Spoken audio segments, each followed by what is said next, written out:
Cool. Great. Well, Guillaume, great to meet you again today. We've met in the past, so I'm delighted to get to moderate this session with you.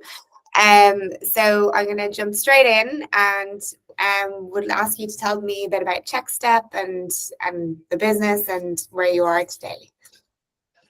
Yes, hello, Isabelle. So I'm Guillaume, CEO of Checkstep. On Checkstep, we are an all-in-one content moderation platform that help trust and safety leader.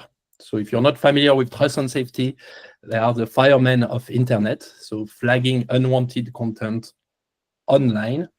And it can be a large diversity of content. It can be hateful speech, suicide and self-harm, violence and gore, spam and financial scam, but also the worst of internet, like misinformation.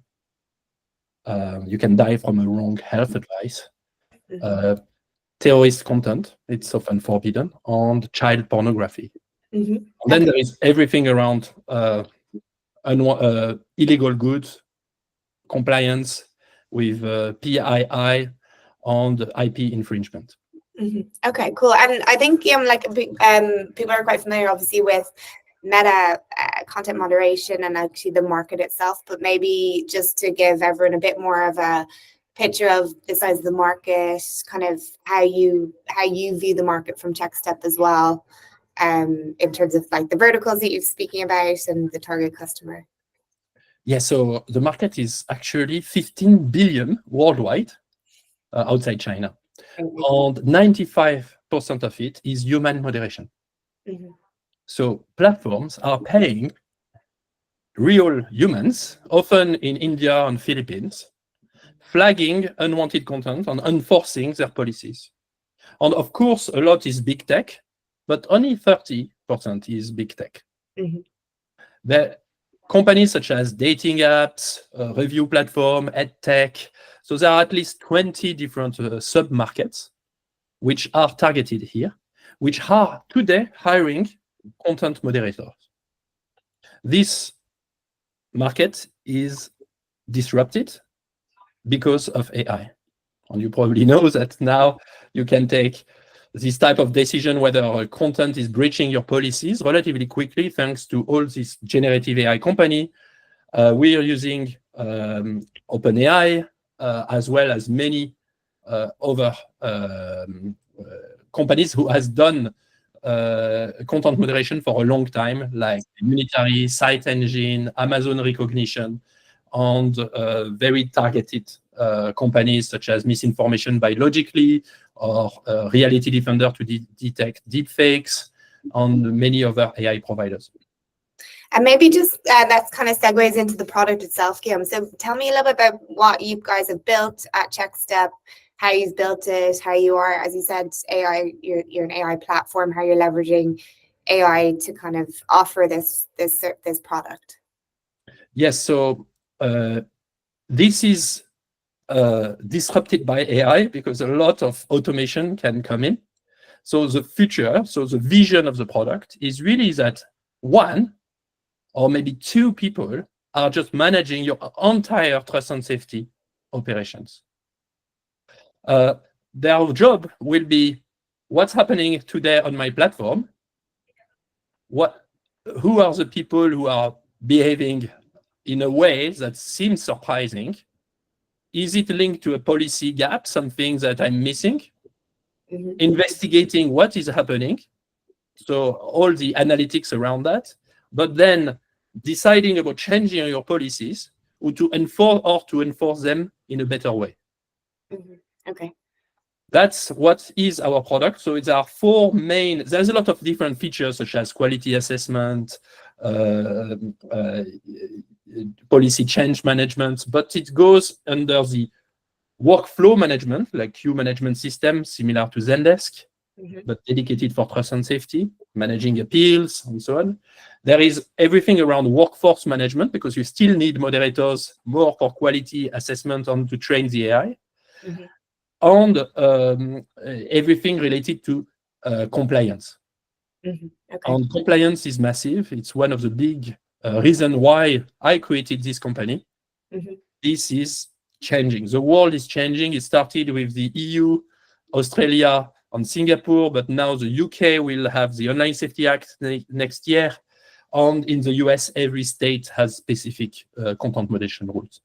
Okay, cool. And just Guillaume, on the kind of staking with the product and maybe like looking at the verticals that you're targeting to, the people that you're selling to, like what maybe industries are you needing that, are you seeing the most demand for the product? And then when you are selling, who are you selling to in the organization? And also how easy is it to integrate what you've built into the workflows that you exist in these organizations? Yeah, so where we have seen a lot of traction was dating, because you can't have a dating app without content moderation, but it's a smaller market, let's say. The biggest market is probably e-commerce. All the marketplaces in the world, they need to check not only the product, but the comments on the interactions, the user profiles, and so on. Then there is gaming, which is a big market that we entered into, and it's expanding fast because there is always new studio, new games, and you really need to check what people are doing in multiplayer games. Mm-hmm. But there is also streaming and video and content hosting. Like WeTransfer is one of our main customers. Do you know WeTransfer? It's similar to Dropbox. It's a file sharing system, which is quite well adopted in Europe. Our main customer is Trustpilot. It's the famous review website. Mm-hmm. We also work with Shein, the famous fashion brand, for regulatory package, as well as FactSet, which is one of the biggest competitors to Reuters and Bloomberg, because they want to create a community of financial advisors. Mm-hmm. And we also have seen forums, like classic forums, you could say social network, like Money Saving Experts. Mm-hmm. Is a big customer of us. Okay.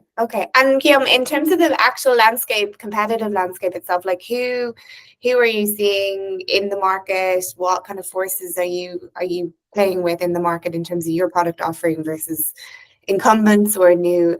With this explosion of AI, obviously there's a huge amount of businesses being built. So maybe help me understand a bit better and why Checkstep is the best. Yeah. So there are a lot of old incumbents. Mm-hmm. But their tech is like pre-Gen AI. Mm-hmm. So like keyword flagging system. These companies tend to disappear. To be honest, we take a lot of their businesses. Today, the main competitors are Active Fence, which raised 200 million, but they do everything around intelligence, a lot of services, mm-hmm. while we really focus on the product.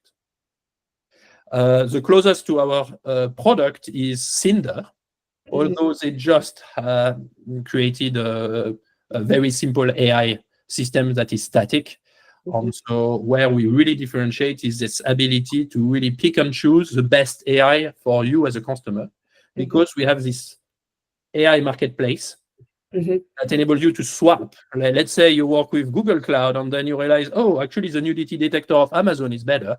Mm-hmm. You can swap from one to another at mm-hmm. zero cost. Okay.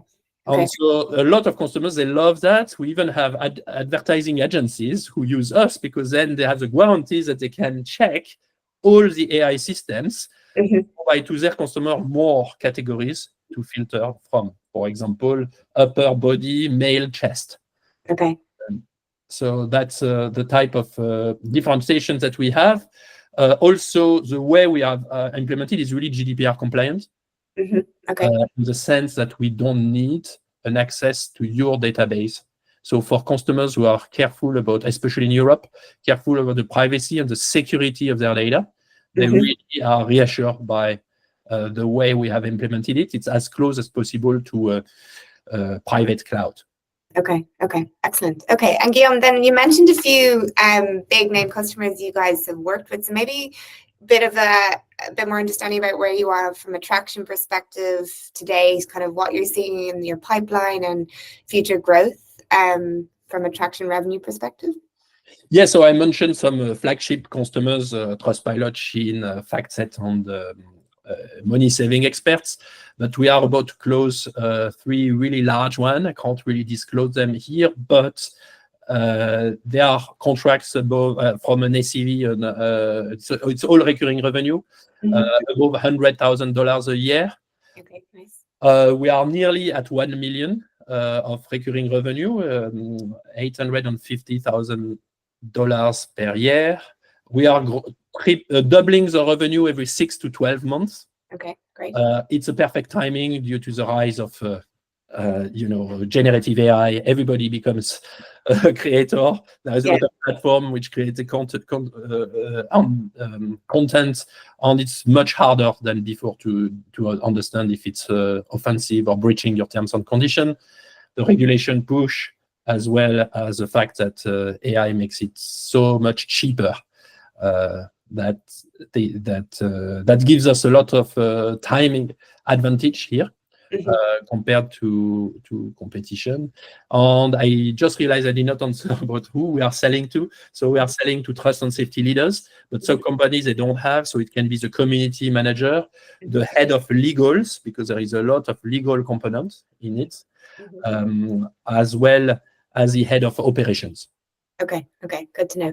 And then again, I think I've seen from your deck that you've a number of different kind of pricing categories or segments for different customers. So you obviously have maybe touch a bit on that, and also then kind of what I've missed today is the team. I'm keen to know a little bit more about the team as well behind this.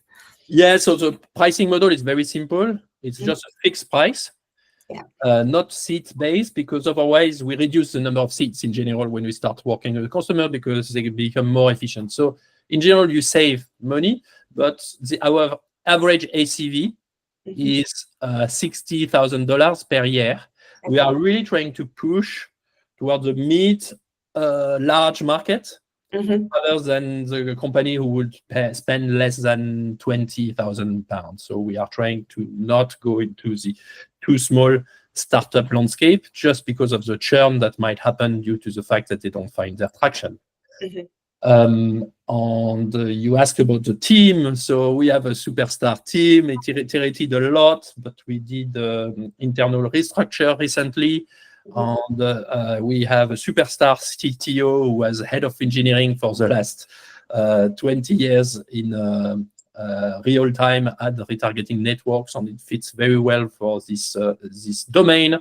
Our head of sales has 15 years of enterprise sales experience. And we have a head of operation who has worked for 30 years in only SaaS enterprises.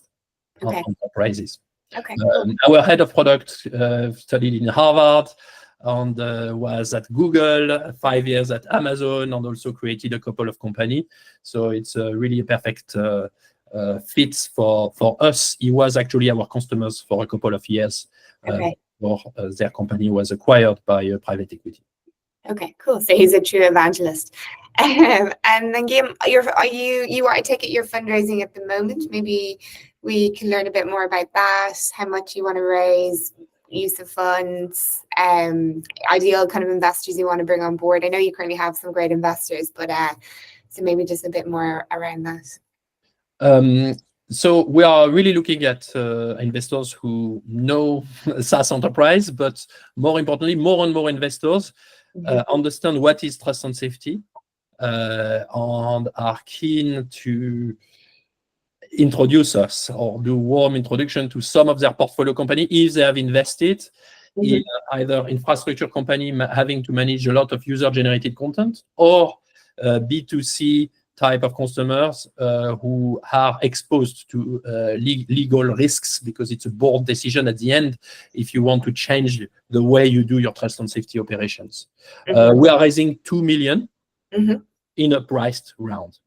Okay, excellent. And then use of funds, Guillaume, is it the usual buckets, team, development, engineering? I don't know what is usual, but what we really need is to accelerate growth. So this 2 million will be to prepare a large Series A, where we'll have 3 to 4 million ARR at the end of 2025.